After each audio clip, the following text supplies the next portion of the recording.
Γιατί υπάρχει το κακό στον κόσμο? Αν ο Θεός τα έκανε όλα καλά λία, τότε τι πήγε στραβά? Στην Ορθόδοξη παράδοση, το κακό δεν είναι κάτι που δημιούργησε ο Θεός.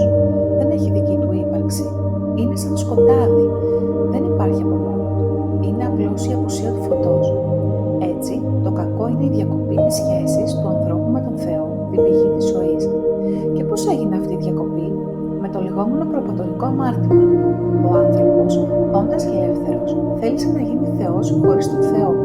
Επέλεξε τον δρόμο της ανυπακοής, της αυτονόμησης, αντί της σχέσης, της εμπιστοσύνης και της αγάπης. Η παράδοση μιλά για τον πονηρό, μια πνευματική ύπαρξη που πρώτος απομακρύνθηκε από τον Θεό και παρέσυρε τον άνθρωπο. Αλλά το βάρος της επιλογής παραμένει ανθρώπου. Και οι συνέπειες? Η σχέση με τον Θεό κόβεται, εμφανίζεται ο θάνατος. Οι άνθρωποι συγκρούονται μεταξύ τους, κοινωνικό κακό.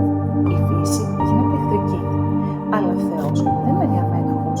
Με τον Χριστό, τον θάνατο και την Ανάσταση, ανοίγει ξανά δρόμους για ζωή χωρίς κακό. Μας δίνει τη δύναμη να το πολεμήσουμε.